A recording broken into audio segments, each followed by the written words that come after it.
দখলদার রাষ্ট্র ইসরায়েল, এই দুটি রাষ্ট্র মিলে খোমেনি সাহেবকে নির্মম ভাবে হত্যা করা হয়েছে। স্কুলে বর্বর গুলি চালিয়ে বোমা নিক্ষেপ করে যে দেশের কবলবতী শিশুদেরকে হত্যা করা হয়েছে। এমন একটি সময় দেখছি জাতিসংঘ চুপ করে রয়েছে।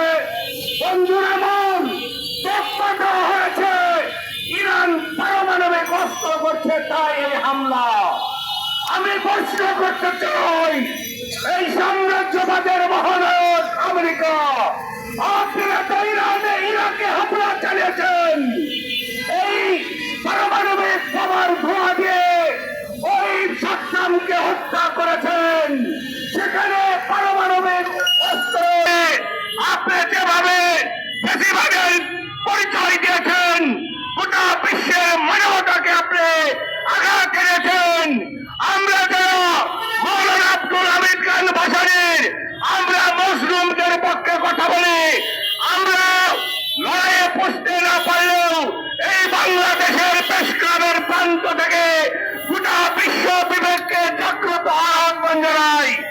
আমরা বলতে চাই, আজকে যারা বিশ্বের বিবেক, তারা নেমে আসুন, তারা আন্দোলন গড়ে তুলুন, এই সাম্রাজ্যবাদ আমেরিকার বিরুদ্ধে রুখে দাঁড়ান। জাতিসংঘ নামের কোন সংস্থার প্রয়োজন নাই। আমি বলতে চাই, এই মুহূর্তেই যুদ্ধকে থামান।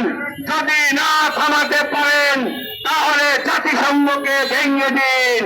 প্রিয় সাথী বন্ধুগণ, বীর মুক্তিযোদ্ধা রফিক খান বাবলু ভাই আজকের এই যে দাবি, এই দাবির প্রতি একত্রতা ঘোষণা করে বলতে চাই, পৃথিবীর মানচিত্রে জাতিসংঘ থাকলেও মার্কিন যুক্তরাষ্ট্র মস্তান হিসাবে আজকে বিভিন্ন জায়গায় কিছু অকাম কুকাম করে বেড়াচ্ছে। আপনারা জানেন, ল্যাটিন আমেরিকার নরিয়াগা থেকে শুরু করে কিছুদিন আগে ভেনেজুয়েলার প্রেসিডেন্ট এবং সর্বশেষ এই ইরানে মার্কিন হামলা। আমরা জানি এই মার্কিন হামলা এটা পৃথিবীর জাতিসংঘকে তোয়াক্কা করে না, মানবতাকে তোয়াক্কা করে না, বিশ্ব বিবেককে তোয়াক্কা করে না। আরো ছোট প্রমাণ করেছে বাংলাদেশের মানুষ মার্কিন সামাজিকের অপকর্মের বিরুদ্ধে প্রতিবাদ করবে, প্রতিরোধ করবে, তার প্রমাণ হচ্ছে ঘটনা জানাতে পারি। সাথী বন্ধুরা, আমার দলের পক্ষ থেকে আমি ন্যায় শাসন আন্দোলনকে সামনে নিয়ে আমি বলতে চাই, আমরা বিকালে আজকে প্রোগ্রাম করব। আপনাদের সবাইকে দলের পক্ষ থেকে আমি পুনরায় সংগ্রামী অভিনন্দন জানাচ্ছি এবং এই সংগ্রাম জানাচ্ছি। বন্ধুগণ, হঠাৎ করে আজকে আমাদের এই প্রোগ্রামটি করতে হয়েছে। আপনারা জানেন, গতকালকে ওই মার্কিন সাম্রাজ্যবাদ তার পদলেহী ইহুদি রাষ্ট্র ইসরায়েল হঠাৎ করে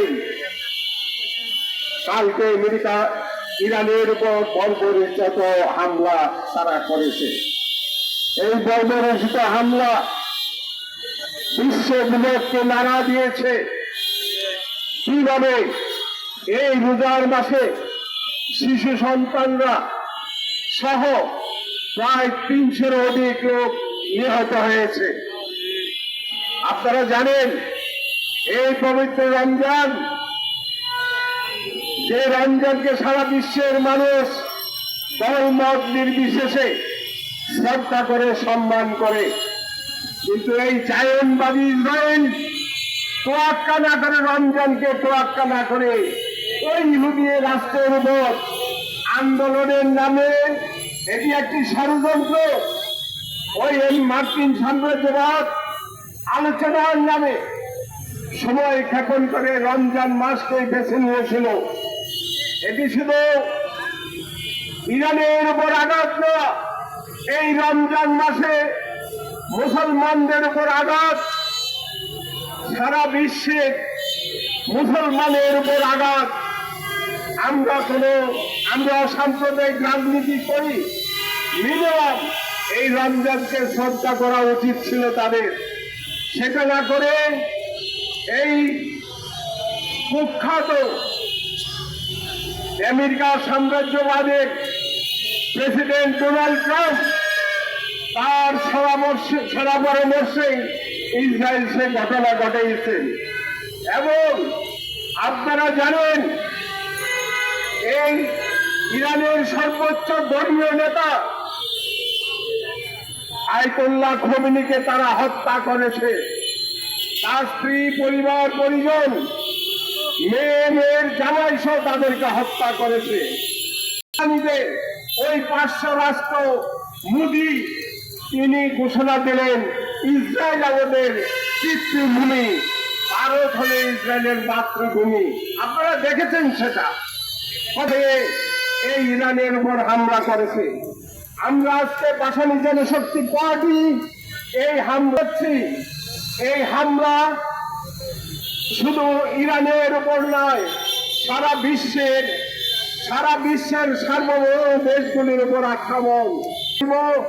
সারা বিশ্বের মেহনতি মানুষ আপনারা ঐক্যবদ্ধ হন এবং সারা বিশ্বের সার্বভৌম দেশের রাষ্ট্রপ্রধানদেরকে বলবো ওই সাম্রাজ্যবাদের বিরুদ্ধে আপনারা ঐক্যবদ্ধ হন। আমাদের দেশে অধিষ্ঠিত হয়েছেন, 258টি সিট তারা পেয়েছেন। আমি সরকারকে প্রশ্ন করব, আপনারা সার্বভৌম দেশের উপর হামলা হলো কেন নিন্দা জানালেন না?